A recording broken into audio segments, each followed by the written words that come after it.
Thomas Loga နှင့် Candace Christensen ကောင်းကင်သစ်ပင်စာရေးဆရာမှတ်ချက်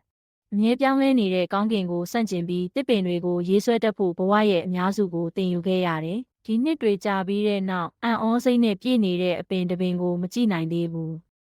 ။သိပ္ပံဆရာတဦးဖြစ်တဲ့ Candace Christensen နဲ့ကျွန်တော်ပူးပေါင်းလှုပ်ဆောင်ကြတဲ့ကသဘာဝလောကကိုသိပ္ပံနည်းကျချင်းကပ်ပုံကိုပိုပြီးသတိပြုမိလာတယ်။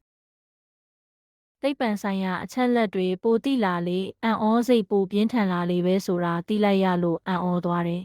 ။ဤသဘောပေါက်မှုကြောင့်ဤစာအုပ်ကိုထုတ်ဝေခဲ့သည်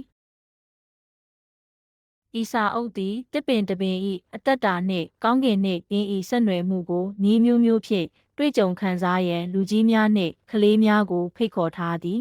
။ပုံမြင်ပြောခြင်းအမှုပညာကိုတန်ဖိုးထားခြင်းနှင့်သိပ္ပံဆိုင်ရာစူးစမ်းလေ့လာမှုတို့မှတဆင့်ဤစာအုပ်သည်နှလုံးနှင့်စိတ်နှစ်ခုစလုံးကိုထိမိစေရန်ကြိုးစားသည်တခါတုန်းကမြင်နာကတောင်ကုန်းပေါ်မှာတစ်ပင်တစ်ပင်ပဲရက်နေတယ်ရှည်လျားသောနေ့ရက်များတစ်လျှောက်နွေရာသီလေငင်းကြောင့်အင်းဤအရွက်များသည်ဖွံ့ဖြိုးနေသည်ဒါပေမဲ့အဲ့ဒီနောက်နေ့တိုလာပြီးညတွေလည်းပိုရှည်လာတယ်လေအေးလာပြီးတစ်ပင်လည်းပြောင်းလဲလာတယ်ဆောင်းဦးရာသီရောက်ပြီးတရွက်တွေကရွှေရောင်လိမ္မော်ရောင်နဲ့အနီရောင်ဖြစ်သွားတယ်။ရှစ်များသည်အခွန်သီးများနှင့်အသီးသီးများကိုအလျင်အမြန်သို့လောင်ကြသည်။နေ့တိုင်းနေထွက်နှောင်းသွားတယ်။တမနက်မှာငွေနှင်းခဲပါးပေါ်မှာအလင်းရောင်တောက်ပနေတယ်။တနေ့တာကုန်သွားတဲ့အခါတရွက်တွေစတင်ကျလာတယ်။ပထမတစ်ခုနောက်တစ်ခုမင်းမိန်သောနေ့တစ်နေ့တွင်ကျိုးနွန်နေသောလိပ်အိုတကောင်သည်မြစ်ရွှွန်ထဲတွင်မိမိကိုယ်ကိုမြုပ်ထားပြီးຫນွေဦးအထိအိပ်လေးရှိသည်တစ်ပင်၏အကိုင်းခတ်များကကောင်းကင်ဘက်သို့ရောက်ရှိလာသည်မိုးတိမ်တွေပွင့်လာပြီးတခဏလောက်ကောင်းကင်ကအကိုင်းခတ်တွေကိုဖြည့်လိုက်တယ်မြူထူသောနနက်ခင်းတစ်ခုတွင်ငှက်အုပ်တအုပ်သည်တရွက်များရှိခဲ့သည့်နေရာသို့ရောက်ရှိလာသည်ငှက်တွေကတေးမြီမြီငင်းခုန်ပြီးတေးတည်ကြတယ်သို့သောရုတ်တရက်ရင်းတို့၏တောင်ပံများကလေကိုခုန်ကာပြန်တန်းသွားကြသည်မိုးတိမ်များကတစ်ပင်၏အကိုင်းခတ်များကိုဖြည့်ကာမျောပါသွားသည်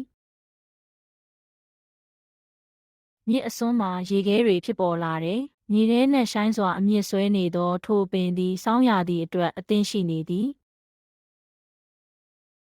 စီးနှင်းကျလာတယ်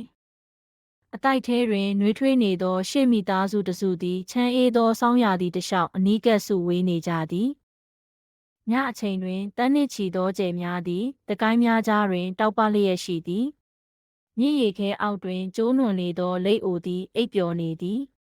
ကဘာကြီးသည်ຫນွေဦးရာသီကိုစောင့်မျှော်နေသည်တညနေနှောင်းပိုင်းတွင်မိုးတိမ်များကြားမှရွှေရောင်အလင်းရောင်ထွက်လာပြီးတစ်ပင်ကိုနှွေးထွေးစေခဲ့သည်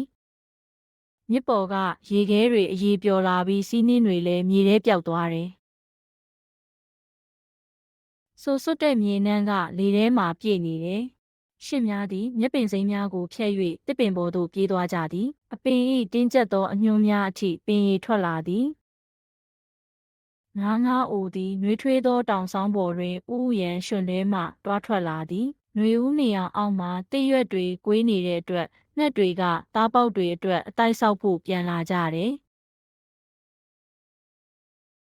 ထိုတစ်ပင်သည်မြင်းနာရှိတောင်ကုန်းပေါ်တွင်တည်ရှိသည်။နွေရာသီလေငင်းကြောင့်တစ်ရွက်တွေတဖန်လွင့်နေတယ်။